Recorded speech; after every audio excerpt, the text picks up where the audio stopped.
último uivo do lobisomem. Era uma noite de lua cheia, uma daquelas noites em que o céu parece tão claro que você quase consegue contar as estrelas. A quaresma havia começado, e no interior onde eu moro, essa época sempre traz um silêncio diferente.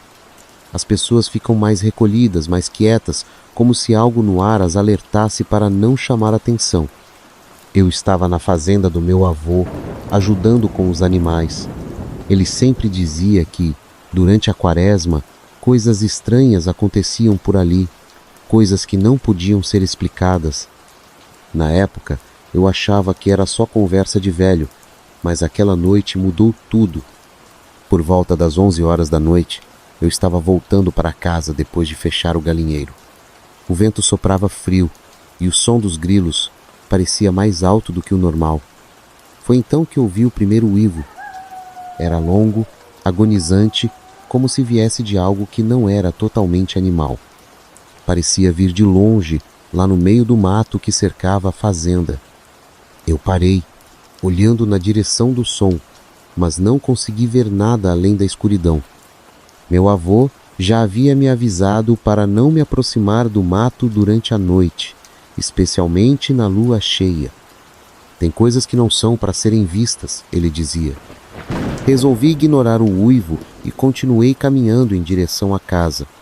Mas, antes que eu pudesse chegar lá, ouvi de novo. Dessa vez, mais perto. Era como se a criatura estivesse se movendo em minha direção. Meu corpo parou e eu senti aquele frio que não vem do vento, mas de algo mais profundo. Olhei para trás. E foi então que vi. Entre as árvores, havia uma figura alta, mais alta do que qualquer homem que eu já tivesse visto. Ela estava de pé, imóvel, observando. A lua iluminava parte do seu corpo, e eu pude ver que era coberta de pelos escuros e grossos. O rosto, no entanto, estava nas sombras. Só dava para ver 2 pontos brilhantes, como olhos, fixos em mim. Na hora, eu não sabia se corria ou se ficava parado. A criatura não se movia, apenas olhava. Foi então que ela deu um passo para a frente, e eu pude ouvir o som das patas no chão seco. Foi o suficiente para eu reagir. Virei e corri em direção à casa, sem olhar para trás. O uivo ecoou novamente, mas dessa vez parecia estar vindo de todos os lados. Quando finalmente entrei em casa e tranquei a porta, meu avô estava sentado na sala, com uma expressão séria. Ele olhou para mim e disse apenas: "Você viu, não foi? Ele está de volta." Meu avô não parecia surpreso com o que eu tinha visto.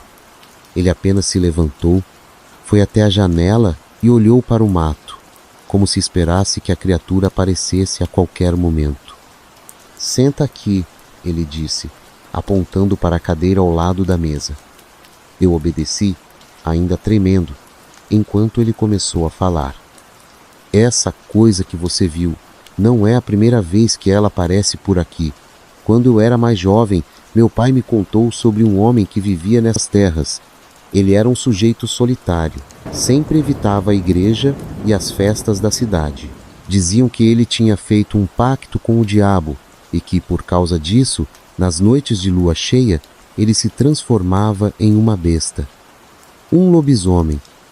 Meu avô fez uma pausa, olhando para mim como se quisesse ter certeza de que eu estava entendendo a gravidade daquilo.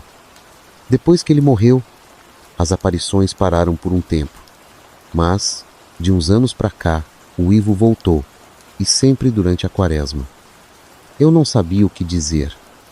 Aquela história parecia saída de um filme de terror, mas o que eu tinha visto lá fora era real, muito real. "O que a gente faz?"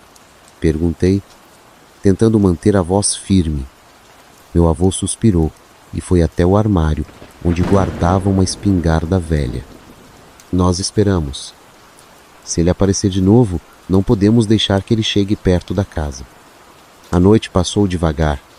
Eu e meu avô ficamos acordados, ouvindo cada som do lado de fora. O uivo não voltou, mas a sensação de que algo estava nos observando nunca desapareceu. Quando o sol finalmente nasceu, eu pensei que tudo havia acabado. Mas meu avô me avisou. Ele vai voltar. E na próxima lua cheia você precisa estar preparado. A lua cheia seguinte chegou, e com ela uma tensão que parecia pairar sobre toda a fazenda. Meu avô e eu nos preparamos desde o início da noite. Ele carregava a espingarda, e eu, um facão que ele insistiu que eu levasse. Não importa o que aconteça, não corra. Ele gosta de perseguir, ele disse, com uma seriedade que me fez engolir em seco. Por volta da meia-noite, o uivo ecoou novamente. Dessa vez, parecia vir de dentro do mato, bem perto da casa. Meu avô acendeu um lampião e saímos para o quintal, onde tínhamos uma visão clara da floresta. O vento estava frio e as sombras das árvores se moviam como se estivessem vivas. Foi então que a vimos. A criatura estava parada na borda do mato, seus olhos brilhando como duas brasas. Dessa vez, ela estava mais perto e eu pude ver detalhes que antes haviam ficado nas sombras. O rosto era uma mistura de humano e lobo, com dentes afiados que reluziam sob a luz da lua. Meu avô levantou a espingarda, mas antes que ele pudesse atirar, a criatura deu um salto assustador, cobrindo a distância entre nós em segundos. Ela parou a poucos metros de distância e eu pude sentir o cheiro de terra molhada e algo mais, algo que lembrava a carne podre. Meu avô atirou, mas o tiro pareceu não afetá-la. A criatura apenas rosnou, mostrando os dentes, e então começou a se mover em círculos ao nosso redor, como um predador encurralando sua presa. Foi então que meu avô fez algo que eu nunca esperaria. Ele começou a rezar. Em voz alta, ele recitou uma oração em latim, algo que eu nunca tinha ouvido antes. A criatura parou de se mover e começou a recuar, como se as palavras a queimassem. Seus olhos brilhantes fixaram-se em mim por um momento, e eu senti uma onda de medo tão intensa que quase mijei nas calças. Mas antes que ela pudesse fazer qualquer coisa, meu avô gritou: "Vá embora! Você não é bem-vindo aqui!" A criatura soltou um uivo longo e agonizante, e então desapareceu no mato. O silêncio que se seguiu foi quase pior do que o uivo. Meu avô baixou a espingarda e olhou para mim. "Ela vai voltar", ele disse. "Mas agora você sabe o que fazer." Nunca mais vi a criatura, mas até hoje, nas noites de lua cheia durante a quaresma, eu ouço o uivo ao longe. E sempre me pergunto se um dia ela vai voltar para terminar o que começou.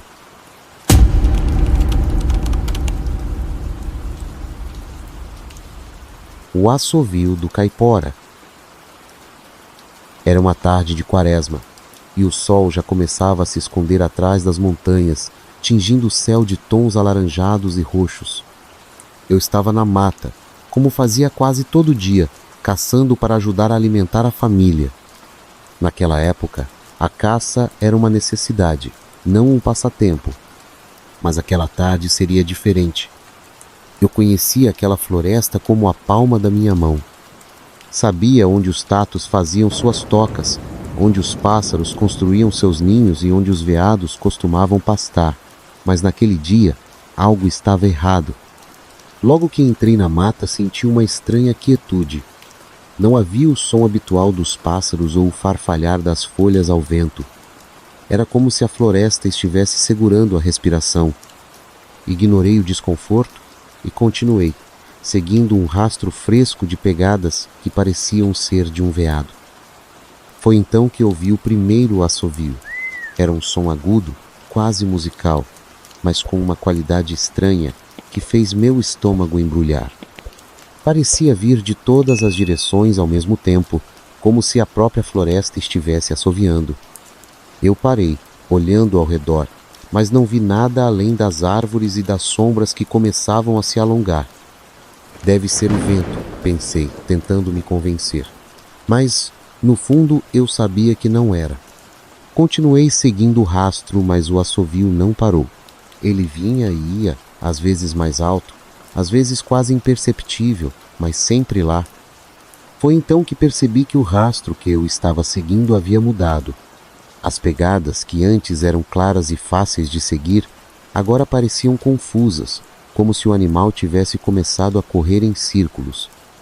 E, pior ainda, havia outras pegadas misturadas às do veado. Pegadas pequenas, quase humanas, mas com os dedos longos e afiados. Meu coração começou a bater mais rápido, e eu senti aquele frio que só aparece quando você sabe que algo está muito errado. Foi então que ouvi o assovio de novo, desta vez bem atrás de mim. Virei rapidamente, mas não vi nada. Só as árvores e as sombras que agora pareciam se mover por conta própria. Decidi que era hora de ir embora. Virei para seguir meu rastro de volta, mas as pegadas que eu havia deixado no chão macio haviam desaparecido. Eu estava perdido. A noite começou a cair rápido, e com ela, a floresta parecia ganhar vida de uma maneira que eu nunca tinha visto. Os sons que antes estavam ausentes agora voltaram, mas de forma distorcida. O farfalhar das folhas parecia sussurros, e os galhos quebrados soavam como risadas abafadas.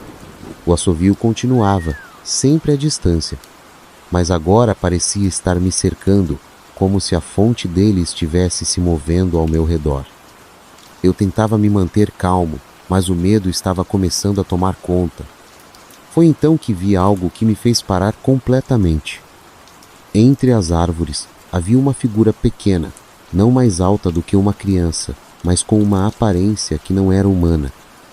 Ela estava agachada, como se estivesse observando algo no chão, e seu corpo era coberto por uma pelagem curta e avermelhada. O coração quase saiu pela boca quando ela virou o rosto para mim. Seus olhos eram grandes e brilhantes, como os de um animal noturno, e o nariz era achatado, quase como o de um macaco. Mas o que mais me assustou foi o sorriso. Era largo, cheio de dentes afiados e parecia esticar demais o rosto, como se não coubesse nele. Eu congelei no lugar, sem saber se corria ou se ficava parado. A criatura, no entanto, não se moveu. Ela apenas continuou sorrindo, como se estivesse se divertindo com meu medo. Foi então que ela levantou uma mão, com dedos longos e finos, e apontou para algo atrás de mim. Eu não queria virar, mas algo me obrigou a olhar. Lá estava o veado que eu estava caçando. Ele estava morto, pendurado em um galho baixo, como se tivesse sido colocado ali de propósito. O sangue ainda escorria do pescoço, pingando no chão com um som que parecia ecoar na minha mente. Quando voltei a olhar para a criatura, ela havia desaparecido. O assovio, no entanto, continuava, agora mais alto e mais próximo.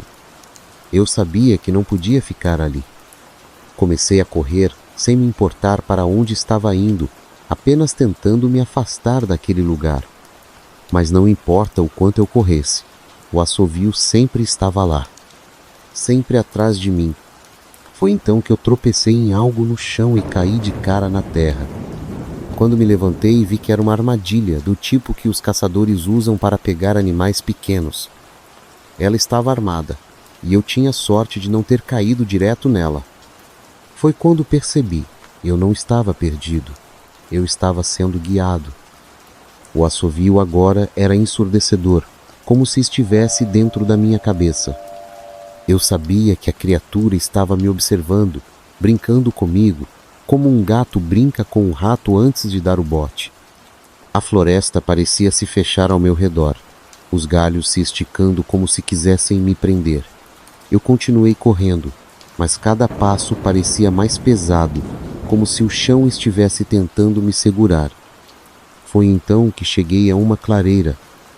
No centro dela havia uma árvore antiga, com raízes que se erguiam do chão como tentáculos. Pendurado em um dos galhos mais baixos estava um cachimbo, feito de barro e decorado com penas e contas. Eu reconheci imediatamente. Era um cachimbo do caipora. Na nossa região, Dizem que o caipora é o protetor das matas e que ele só deixa os caçadores pegarem suas presas se eles fizerem uma oferenda. Mas eu nunca tinha acreditado nessas histórias. Até agora. O assovio parou de repente, e o silêncio que se seguiu foi quase pior. Eu olhei ao redor, esperando ver a criatura, mas ela não estava lá. Em vez disso, ouvi uma voz, rouca e sussurrante, vindo de todos os lados ao mesmo tempo. Você não pediu permissão, a voz disse. Você não trouxe oferenda. Eu não sabia o que fazer. Minhas mãos tremiam, e eu sentia o suor escorrer pelo rosto. Foi então que me lembrei do facão que eu carregava. Era uma ferramenta, não uma oferenda, mas talvez servisse. Com movimentos lentos, eu o coloquei no chão, aos pés da árvore. Eu não sabia, eu disse em voz baixa, quase um sussurro. Eu não sabia que você estava aqui. Por um momento, nada aconteceu. Então o assovio voltou, mas desta vez era diferente. Era mais suave, quase como uma música. A criatura apareceu de repente, saindo das sombras como se tivesse se materializado do ar. Ela pegou o facão com uma das mãos longas e finas, examinando-o com aqueles olhos brilhantes. Depois, ela olhou para mim e fez um gesto com a cabeça, como se estivesse dizendo que eu podia ir. Eu não precisei ser avisado 2 vezes. Virei e corri, sem olhar para trás. Dessa vez, a floresta parecia me deixar passar, como se estivesse abrindo caminho para mim. Quando finalmente cheguei em casa, estava ofegante e coberto de suor. Meu avô estava na porta, com uma expressão séria. Você viu ele, não foi? Ele perguntou. Eu apenas acenei com a cabeça, sem conseguir falar. Desde aquela noite, nunca mais entrei na mata sem levar uma oferenda. E sempre que ouço um assovio ao longe, eu paro e me certifico de que o caipora está satisfeito.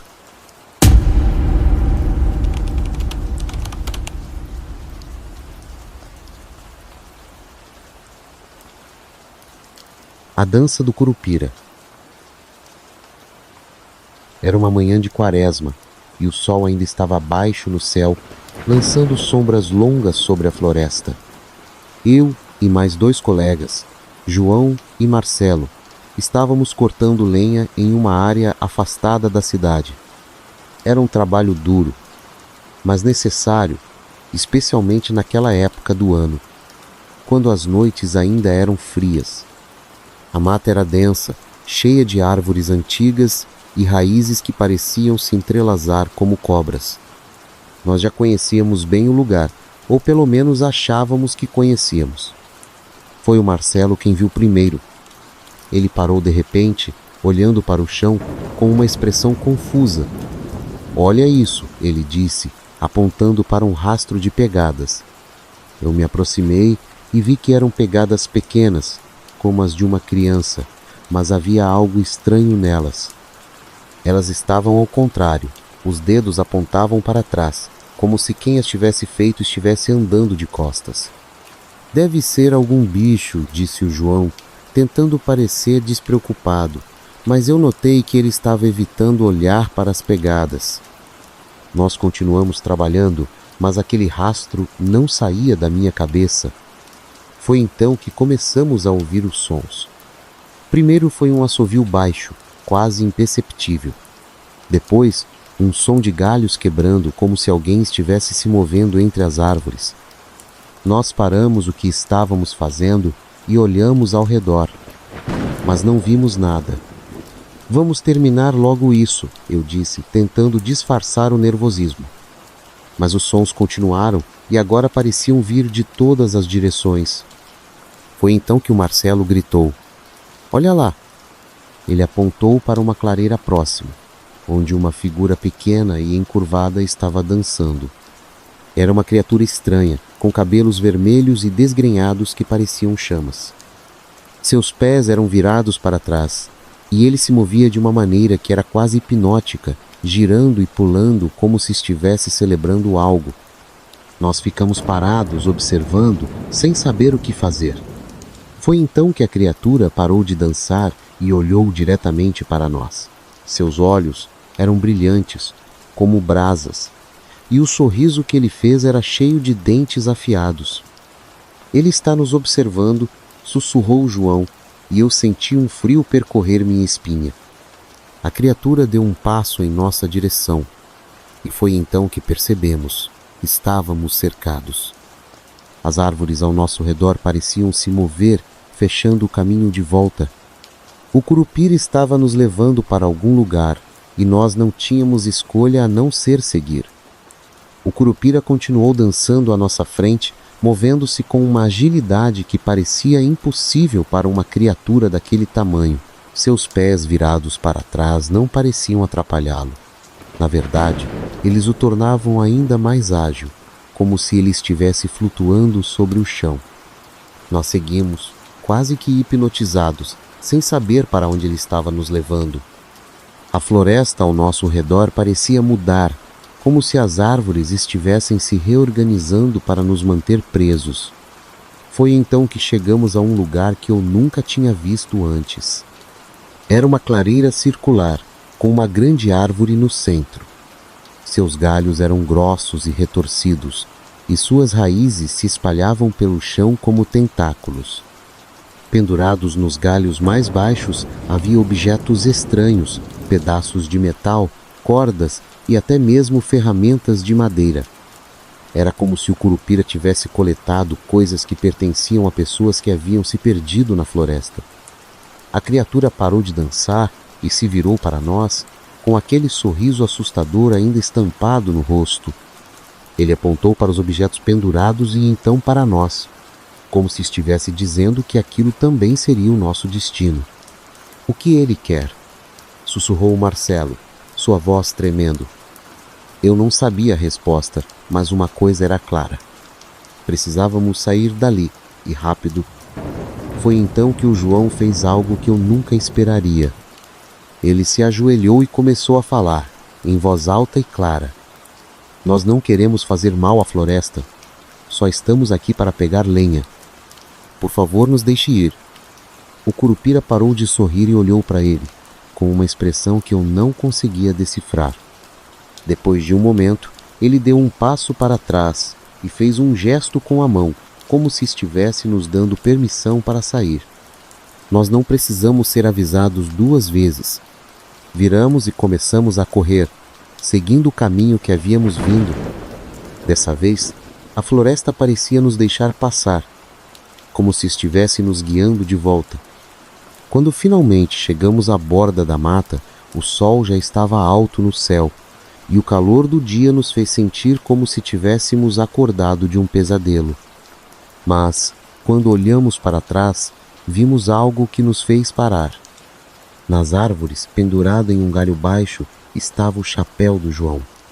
Ele não estava lá quando entramos na mata. O chapéu do João balançava suavemente no galho, como se estivesse nos lembrando de que o curupira ainda estava por perto, observando. Nós ficamos parados, olhando para ele, sem saber o que fazer. "Ele quer que a gente volte", disse o Marcelo, com uma voz que mal conseguia disfarçar o medo. "Não vamos voltar", eu respondi, tentando parecer mais corajoso do que me sentia. "Ele nos deixou ir. Isso é o que importa." Mas no fundo, eu sabia que não era tão simples. O curupira não era apenas uma criatura da floresta. Ele era um guardião, um protetor. E nós, ao entrar na mata sem pedir permissão, havíamos desrespeitado seu território. O chapéu do João era um aviso, uma lembrança de que a floresta não nos pertencia. Voltamos para a cidade em silêncio, cada um de nós perdido em seus próprios pensamentos. Naquela noite, enquanto tentava dormir, eu ouvi um som distante, vindo da direção da floresta. Era um assobio baixo, quase musical, mas com uma qualidade estranha que fez meu estômago embrulhar. Eu sabia o que era. O curupira ainda estava lá, dançando entre as árvores, protegendo o que era seu. No dia seguinte, eu e o João voltamos para a borda da mata. Desta vez, levamos uma oferenda. um pouco de fumo e uma garrafa de cachaça, coisas que dizem que o Curupira gosta. Colocamos tudo no chão, perto de onde o chapéu estava pendurado, e então nos afastamos. Nós respeitamos a floresta, eu disse em voz alta, sem saber se a criatura estava ouvindo.